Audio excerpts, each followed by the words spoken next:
आप देख रहे हैं रब्जी लाइव। मैं हूं पंकज कुमार। इन दिनों यूपी में विधानसभा चुनाव होना है।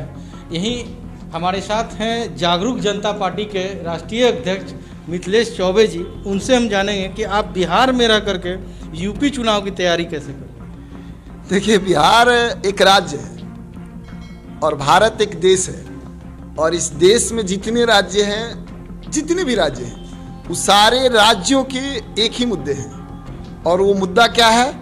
भूखमरी, लाचारी, बेरोजगारी, स्वास्थ्य, शिक्षा। ये बेसिक नीड है।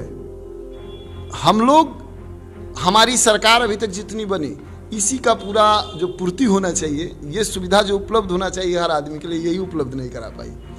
आर्थिक आज़ादी की लड़ाई में लड़ता हूँ, तो आर्थिक आज़ादी की जो लड़ाई है, इसको समझना होगा कि आर्थिक आज़ादी है क्या। बहुत सारे लोगों को समझ में नहीं है कि आर्थिक आज़ादी क्या है। और आर्थिक आज़ादी जब तक हर व्यक्ति को नहीं मिलेगा, माने अर्थ से जब तक मजबूत नहीं होगा आदमी, तब तक इस देश का विकास हो ही नहीं सकता। ये कल्पना करना ही बेकार है। मेरा एक सवाल और है।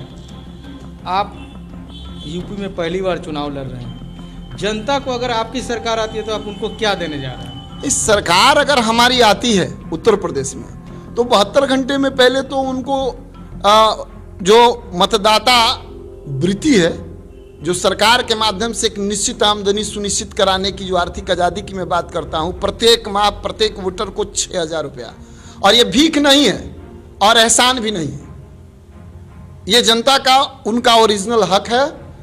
वो 72 घंटे के अंदर लागू करेंगे और उन्हें देंगे। और इसी की लड़ाई में लड़ता हूं। फ्री दवाई की व्यवस्था होगी, इसका व्यवसाय बंद हो जाएगा। और सामान्य शिक्षा लागू होगी, शिक्षा का भी व्यवसाय नहीं होगा। क्योंकि इस देश को पिछड़े देश बनाने में इसका बहुत बड़ा योगदान है। जिसके पास पैसा है, उसका बेटा के अंदर क्वालिटी नहीं है, गुणवत्ता नहीं है उसके अंदर, वो डॉक्टर और इंजीनियर बनता है। और जिसके पास क्वालिटी है, जिसका गुणवत्ता है, उसी का स्किल है, पैसे का भाव में वो दूसरा कुछ, वो मजदूर बन जाता है, कोई दूसरा रास्ता अख्तियार करता है। तो इसके लिए जरूरी क्या है? जरूरी है कि ये दो व्यवसाय बंद किया जाए। अब स्वास्थ्य में भी मैं आपको बता, स्वास्थ्य पर मैं क्यों बात करता हूं, क्योंकि जिसके पास पैसा है, हाईटेक हॉस्पिटल में मरने के बाद 5 दिन के बाद में मृत्यु घोषित होता है, तब तक पैसा उनका दोहन होता है। और गरीब आदमी का इलाज पैसे का भाव में नहीं होता, वो मर जाता है। ये दोनों मानवता के खिलाफ है और देश के विकास में ये बाधक है। और हम लड़ाई इसी की लड़ रहे हैं ना। तो क्या बिहार और क्या उत्तर प्रदेश, हमारे लिए तो पूरा देश है। और हम देश ही नहीं, हम अखंड भारत की आस्थापना पुनः करने के लिए संघर्ष कर रहे हैं। ये जितने भारत के लोग हैं, पहले के अखंड भारत के जितनी देश हैं, वो सब हमारी, हम उसकी लड़ाई लड़ रहे हैं ना। हम मानवता की लड़ाई लड़ रहे हैं, न जाति, न धर्म, न संप्रदाय, न लिंगी भेदभाव। क्या लगता है उत्तर प्रदेश में पहले से जो सरकार चला रहे थे, वो जनता के साथ गुमराह करने की कोशिश कर रहे थे? उत्तर प्रदेश में ही नहीं, पूरे भारत में अभी तक जितने प्रधानमंत्री आए, जितने मुख्यमंत्री आए, उन्होंने कुछ न कुछ अपना व्यवस्था किया, लेकिन सबसे बड़ी व्यवस्था अपने और अपने परिवार के लिए बनाया, इस देश के लोगों के लिए नहीं बनाया। और हो सकता है कि उनको ये बात समझ में नहीं आए, लेकिन जब बात समझ में नहीं आए तो कोई अगर सलाह दे रहा है तो उसको समझना चाहिए। इनके अंदर ये मानसिकता रही है कि जनता को भूखमरी का शिकार बना करके रखो, ताकि वो मजदूरी करने में व्यस्त रहे, रोटी के लिए पीछे दौड़े, हमारे विरोध करने के लिए खड़ा नहीं हो पाए। और भूखा आदमी किसी का विरोध नहीं कर सकता। जब आदमी का पेट भरा रहेगा, सभी सुविधाओं से लैस रहेगा, तो किसी के विरोध में खड़ा हो जाएगा कि ये गलत है, ये सही है, ये नहीं करने देंगे।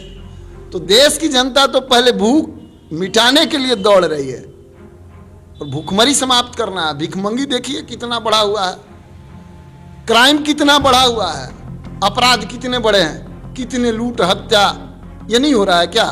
आज ही देखिए पटना में स्वर्ण व्यवसायी को गोली मार दिया गया, उसके बाद में वहां लूट हो गई। ये अभी का मामला है ना, कितने देर पहले का मामला है।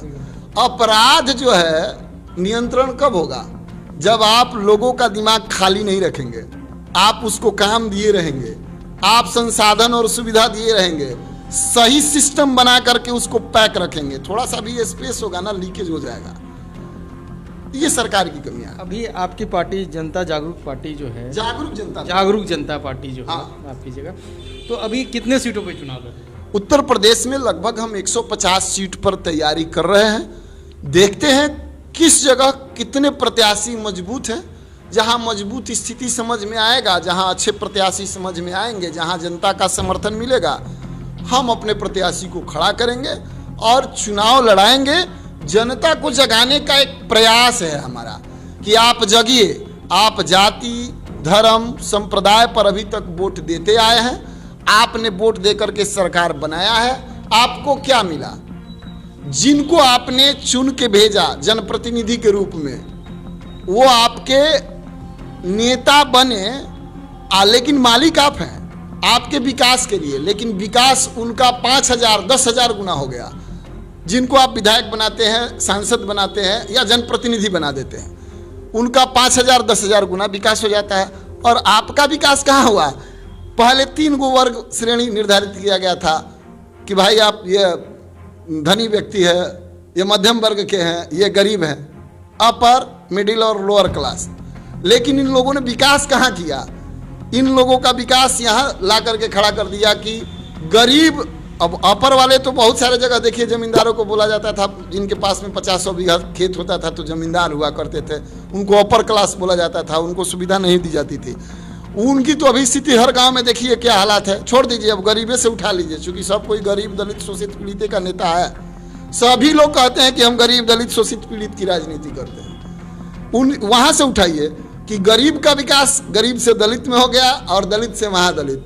अकलियत, कंगलियत, पता नहीं अभी कितने सर्टिफिकेट लोग बांटेंगे। अरे भाई, सरकार विकास के लिए बनाई गई है कि विनाश के लिए बनाई गई है? इसमें दोषी सिर्फ नेता नहीं है, जनप्रतिनिधि जो चुन के जाते हैं वो नहीं है। जनता को भी जगना होगा। हम जनता को जगाने का प्रयास कर रहे हैं कि आप जगिए, आप जाति धर्म पर वोट ना करिए, भैया बबुआ चाचा पे वोट ना करिए, आर्थिक आज़ादी आंदोलन के तहत आइए और वोट करिए जागरूक जनता पार्टी को, ताकि आपकी वोटरशिप, मतदाता वृत्ति सरकार के माध्यम से प्रत्येक वोटर को प्रत्येक माह, इसमें कोई जातीयता नहीं और कोई लिंग का भेदभाव नहीं, जाति धर्म संप्रदाय से मुक्त होकर के वोटर होने के नाते, वोट का अधिकार बराबर है, सुन लीजिए, उसके नाते प्रत्येक माह आपको जो एक निश्चित सरकार के माध्यम से आमदनी सुनिश्चित होगी, इस आमदनी से आपका विकास होगा, आपके घर में खुशियां आएंगी, आपके अनेकों पीढ़ियों का उद्धार होगा। लोग भिखमंगी नहीं करेंगे, बुजुर्गों का सम्मान होगा, बेटी की पेट में हत्या रुक जाएगी, अपराध नियंत्रण हो जाएगा, बहुत सारी समस्याओं का समाधान होगा। और ये पैसे आते हैं, ये भिखमंगी का मामला नहीं है, ये भी एक प्रश्न है। चूंकि अगर आप नहीं जानते हैं तो ये जानिए कि प्रत्येक वोटर के ऊपर प्रत्येक माह 18,800 रुपया खर्च किया जाता है। अब फिर भी यह देश के लोग 60 करोड़, सर्वे के मुताबिक, देखिए बहुत सारे लोगों ने सर्वे किया है, इस भारत के 60 करोड़ लोग भूखमरी के शिकार हैं और भूखे सोते हैं। 103वें स्थान पर भारत भूखमरी में, हंगर में।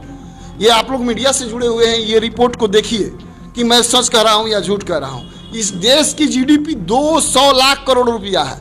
मैं नहीं कह रहा हूँ, इस देश के प्रधानमंत्री कोविड-19 महामारी जब हुआ था, इसके पहले उन्होंने कहा था कि 10% जीडीपी बराबर 20 लाख करोड़ रुपया इस देश के डेवलपमेंट में मैं खर्च कर रहा हूँ। और इस देश की आबादी है, आप मान के चलिए कि अभी 150 करोड़ भी मान लीजिए। वोटर कितने हैं? 60 करोड़ से अधिक वोटर नहीं है, कम ही है।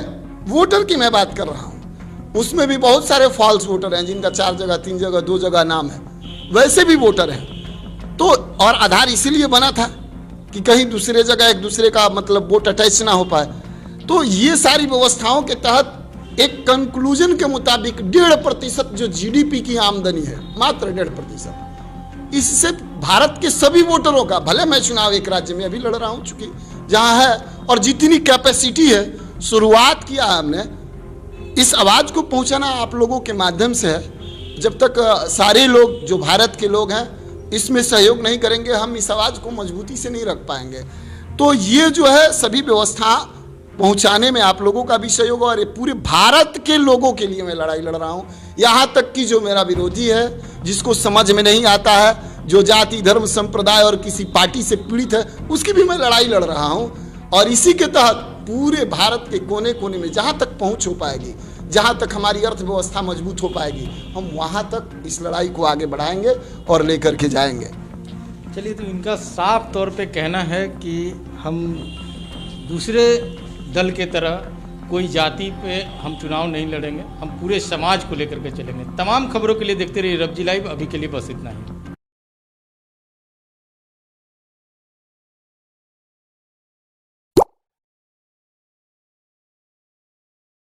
नमस्कार।